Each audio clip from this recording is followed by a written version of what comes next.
గాంధీ భవన్లో తెలంగాణ రాష్ట్ర వాల్మీకి కార్పొరేషన్ నేతలు సమావేశమయ్యారు. కార్పొరేషన్ వైస్ చైర్మన్ బోయ నగేష్ సంచలన వ్యాఖ్యలు చేశారు. కోదాడ మాజీ ఎమ్మెల్యే బొల్లం మల్లయ్య యాదవ్ ఇక సీఎం రేవంత్ రెడ్డి కన్నతల్లి లాంటి కాంగ్రెస్ పార్టీ పైన అనుచిత వ్యాఖ్యలు చేయడాన్ని ఖండించారు. మల్లయ్య యాదవ్ దిష్టిబొమ్మ దహనం చేశామన్నారు. మరిక దమ్ము ధైర్యం ఉంటే చర్చకు రావాలని డిమాండ్ చేశారు. బీఆర్ఎస్ నాయకులు నోటికి ఎంత వస్తే అంత మాట్లాడితే సరికాదన్నారు. ఇలా తెలంగాణ రాష్ట్రంలో తెలంగాణ గౌరవ ముఖ్యమంత్రుల గురించి కాంగ్రెస్ పార్టీ గురించి నీ ఇష్టం ఉన్న నీ కన్న తల్లి నీకు జన్మనిచ్చినటువంటి కన్న తల్లి గురించి ఈరోజు మాట్లాడుతున్నావు. నువ్వు ఒక ఆర్టీసీ డ్రైవర్గా ఉంటే మా నగేష్ అన్న తీసుకొచ్చి నిన్ను ఎన్ఎస్యుఐ సిటీ ప్రెసిడెంట్గా చేసింది మర్చిపోతున్నావా?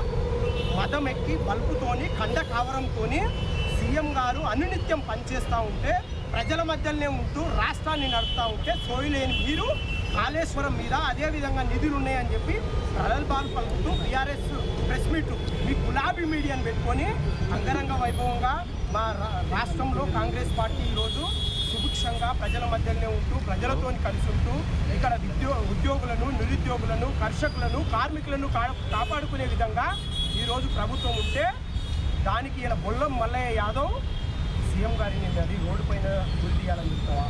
ఇట్లా ఒకవేళ మా సీఎం గారిని ఉరి తీయాలని అనుకుంటే మీ సీఎం గారిని ఎన్నిసార్లు ఉరి తీయాలో ఒకసారి ఆలోచన చేయవలసిన అవసరం ఉంది. ఇప్పటి వంటి వాడు విచ్చలవిడిగా ఏదో మాట్లాడితే అయిపోతుంది అనుకుంటారా? రాబోయే రోజులలో ప్రజలను కాపాడుకునే దమ్ము ధైర్యం మా గౌరవ ముఖ్యమంత్రి వర్యులు మా పిసిసి అధ్యక్షులు రేవంత్ రెడ్డి గారికి ఉంది. సుభిక్షంగా తెలంగాణ రాష్ట్రంలో కాంగ్రెస్ పాలన కొనసాగుతూ ఉంది. నీకు దమ్ము ధైర్యం ఉంటే మాతోని సవాల్కి రా. యువజన కాంగ్రెస్ ఉంది, ఎన్ఎస్ఏ ఉంది, అదేవిధంగా సీనియర్ కాంగ్రెస్ పార్టీ నాయకులు ఉన్నారు. మా మంత్రుల గురించి మా ఎమ్మెల్యేల గురించి మీరు మాట్లాడే ముఖమా?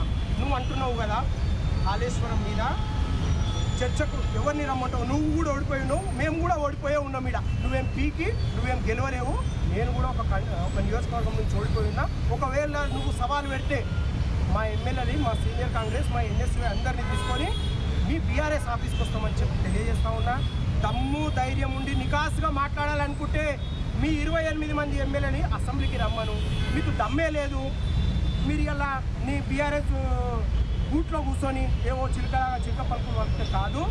నీకు ఇంకొకసారి మా సీఎం గారి గురించి మా కాంగ్రెస్ పార్టీ గురించి మాట్లాడితే నేను హైదరాబాద్లో కూడా తిరిగినామని చెప్పి మీ అందరికీ కూడా నేను మీడియా ద్వారా తెలియజేస్తూ ఉన్నాను.